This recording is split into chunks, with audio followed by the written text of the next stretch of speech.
दोस्तों, नवंबर की 26 तारीख 2020 को किसान आंदोलन की शुरुआत हुई थी और आज है 24 मार्च 2021, यानी लगभग 4 महीने हो चुके हैं किसान आंदोलन को शुरू हुए। करीब करीब 300 किसान भाई वहाँ पर शहीद हो चुके हैं और अभी भी किसान आंदोलन जारी है। पहले वो ठंड से परेशान थे, अब धूप से काफ़ी जूझ रहे हैं, जिसकी वजह से अब उन्होंने वहाँ पर पक्के मकान भी बना लिए हैं, लेकिन वो पीछे हटने को तैयार नहीं हैं। सारे सोशल एक्टिविस्ट बंगाल पहुँचे हुए हैं क्योंकि वहाँ पर बंगाल के इलेक्शन करीब हैं, इसीलिए यहाँ पर किसान भाई ही लगातार मीडिया को इंटरव्यूज़ दे रहे हैं। किसान भाइयों ने वसीम रिजवी के इश्यू को लेकर भी अपनी प्रतिक्रिया दी है। आयतों में उन्होंने कहा जिहाद करने की बात कही गई है। जिहाद का मतलब पहले बताओ, कुरान शरीफ की जिन 26 आयतों के विषय में कहा गया उनमें एक बात कही गई है कि अगर कोई दुश्मन तुम पर हमला करे तो आप उसके खिलाफ हमला करो, मतलब हमले का मुकाबला हमले से करो, लेकिन जब दुश्मन पहले हमला कर चुका हो उसके खिलाफ जिहाद करो। दूसरी बात है, आपके अंदर, आपकी वाणी में, व्यवहार में, कर्म में अगर कोई गलतियां आ गई हैं उनको सुधारने का जिहाद करो। और मैं तीसरी बात बताना चाहता हूं, हमारे यहाँ धर्म, हिंदुस्तान में एक और धर्म ग्रंथ है गीता का, उसमें अर्जुन को कहता है, भगवान कृष्ण कहता है, ए अर्जुन, मार मत दे के सामने तेरा दादा खड़ा है, पिता महाभीष्म, मार दे बाण, मार दे, तेरा गुरु खड़ा है द्रोणाचार्य, ये मत देख, मार दे अपने भाइयों को, चचेरे भाइयों की कर दे हत्या, और तेरा गुरु भाई अगर खड़ा है अश्वत्थामा, उसकी हत्या कर दे। क्यों? क्योंकि उसने बुराई की थी।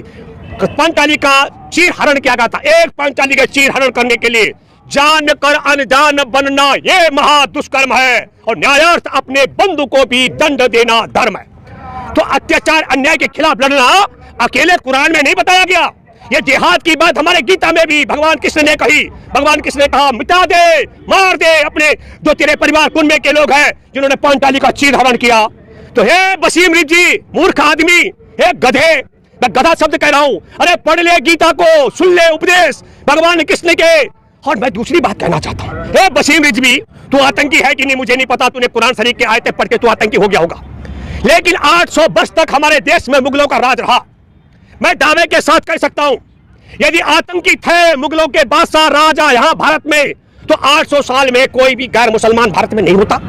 तो कैसे हमारे देश के अंदर गैर मुसलमान लोगों की संख्या है? अगर आतंकी थे तो आतंकियों के राज में कैसे बच गए लोग जो मुसलमान नहीं बन पाए?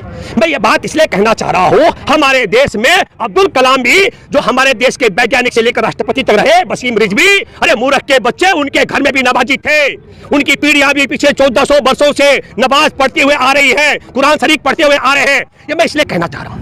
और मैं एक बात और कहना चाहता हूं, एक चांदमल चोपड़ा थे जिसने इन आयतों के खिलाफ मुकदमा दर्ज किया था पश्चिम बंगाल में। पश्चिम बंगाल हाई कोर्ट का 1988 का फैसला है, डबल बेंच का, और कहा गया है धर्मनिरपेक्ष देश में किसी के धार्मिक ग्रंथों में कि लोगों की आस्था के खिलाफ छेड़छाड़ नहीं की जा सकती है। आज हमारी गीता पे कोई कहेगा कि कृष्ण के उन उपदेशों को उड़ा दो जिसमें कहा मार दे अपने दादा भीष्म को, मार दे अपने गुरु द्रोणाचार्य को, मार दे अपने चचेरे भाइयों की हत्या कर दे, हम उसके खिलाफ हो जाएंगे, क्योंकि जान कर अनजान बनना ये महा दुष्कर्म है, और न्यायार्थ अपने बंधु को भी दंड देना धर्म है। लेकिन सोचना पड़ेगा, इस वसीम रिजवी ने, इसकी बीवी ने इसका साथ छोड़ दिया, इसके बाप ने साथ छोड़ दिया, भाइयों ने साथ छोड़ दिया, समाज ने साथ छोड़ दिया, हम तो ठोकर भी नहीं मारेंगे, फिर भी ये गद्दा नहीं मानता।